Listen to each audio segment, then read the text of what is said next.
आता पाठीमागच्या व्हिडिओला भरपूर अशा कमेंट आलेली की तुम्ही मैद्याची पुरणपोळी वगैरे करता, पण मैद्याची पुरणपोळी कशी करायची तेच मला माहीत नाही, मी कधीच करत नाही। तर मी तर 2 वाटी गव्हाचं पीठ घेत असते आणि 1 वाटी आहे ना, 1 वाटीपेक्षा सुद्धा कमीच मैदा घेत असते।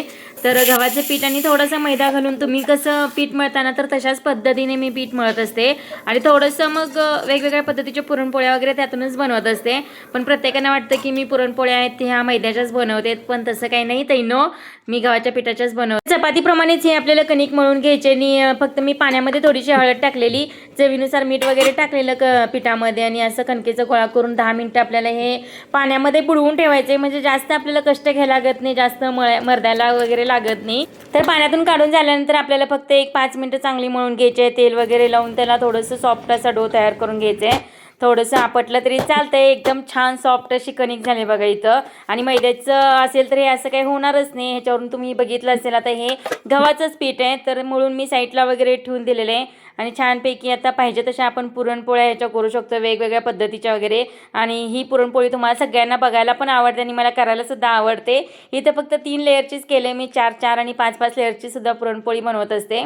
काही नाही, हे फक्त आपल्याला वाटते की लेयर्स वगैरे सुटत असतील, पण तसं काही नाही। पुरण आणि कणिक ही एकदम आपली पातळ असते, मिक्स केल्यानंतर आहे ना तर ती सगळा गोळा एकसारखाच बनत असतो त्याचा आणि त्याच्यामध्ये लेयर्स वगैरे काही सुटत नाहीत।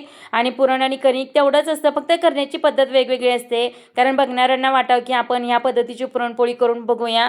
ती नाही जमली तरी साधी तरी पुरणपोळी करण्याचा मुली प्रयत्न वगैरे करतात, त्यासाठी ही पुरणपोळी मी बनवत असते। आणि तर ही बघा पुरणपोळी किती छान अशी फुगलेली सुद्धा आहे आणि याचा लॉंग व्हिडिओसुद्धा मी आपल्या चॅनलवरती अपलोड केलेले आहे। खालील त्रिकोणावरती जर क्लिक केलं ना तर तुम्ही म्हणजे पूर्ण व्हिडिओ पाहू शकता, म्हणजे वेगवेगळ्या पद्धतीच्या पुरणपोळ्या सुद्धा आहेत तिथं। तर भरपूर जणांना वाटत असतं की तेलाची पुरणपोळी म्हणजे जास्त तेल लागतं, पण मला तर असं वाटतं की तेलाच्या पुरणपोळीपेक्षा सुद्धा पिठाच्या पुरणपोळीला जास्त तेल लागतं। तुम्ही एकदा नक्की सांगा मला कशाला तेल जास्त लागतं ते। आणि तर छानपैकी मला तेलाच्या पुरणपोळ्या आवडतात म्हणून मी नेहमी तेलाच्याच पुरणपोळ्या करत असते। पिठाच्या पण खूप छान होतात, फुगतात खूप छान आणि तेलाच्या एवढं जास्त काही फुगत नाहीत। तर लॉंग व्हिडिओ नक्की जाऊन पहा आणि हा होता आजचा व्हिडिओ, कसा वाटला ते सुद्धा सांगा। बाय।